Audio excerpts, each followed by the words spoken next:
이번 영상은 프리랜서 절세 전략 세 번째입니다. 이번 절세 전략은 중소기업 창업감면입니다. 창업감면은 프리랜서분들이 종사하고 계신 업무 분야가 창업감면 업종에 해당하는 경우 사업자 등록을 한 후 감면 신청을 하면 5년간 세금을 감면받을 수 있습니다. 창업감면에 대한 조건과 감면율은 다음과 같습니다. 먼저 감면을 위한 조건입니다. 첫째, 사업자 등록을 하여야 합니다. 이때 창업감면을 위한 사업자 등록 시 유의사항과 국세청 기준 업종 코드에 대하여 회계법인의 조언이 필요합니다. 사업자 등록 시 주소지에 따라 감면율이 달라질 수 있습니다. 또한 신규 등록이 아닌 경우 창업감면에 해당되지 않을 수 있습니다. 둘째, 조세특례제한법에서 정한 감면업종에 해당하여야 합니다. 감면업종은 다음과 같습니다.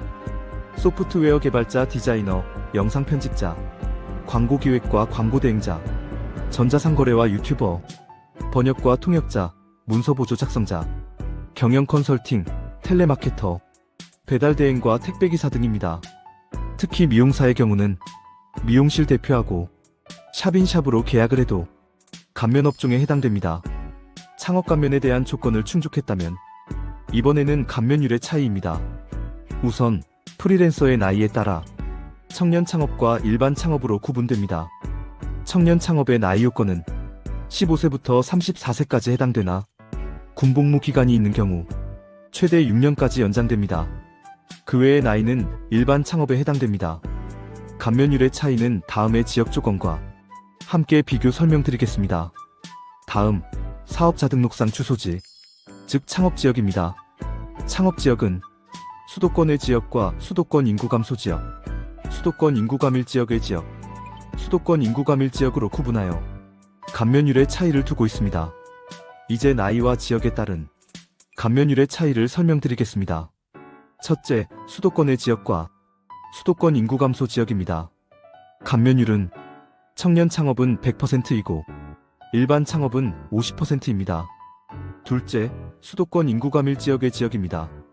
감면율은 청년 창업은 75%이고 일반 창업은 25%입니다. 세 번째, 수도권 인구 감일 지역입니다. 감면율은 청년 창업은 50%이고 일반 창업은 감면에 해당되지 않습니다.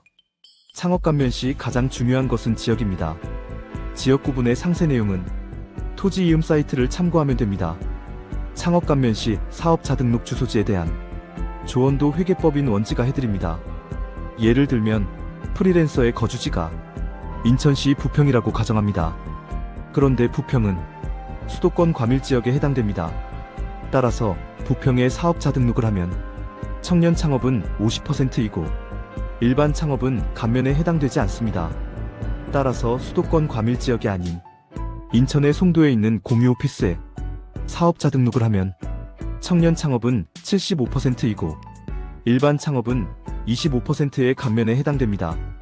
마지막으로 중소기업 창업 감면은 감면 신청을 전제로 함과 동시에 감면 유지를 위한 여러가지 의무사항이 있습니다. 예를 들면 복식부기 대상자의 경우만 이행해야 하는 사업용 계좌를 홈택스에 등록하여야 합니다. 회계법인 원지는 프리랜서분들의 창업 감면을 위한 사업자 등록부터 사후관리까지 성실하게 도와드리겠습니다.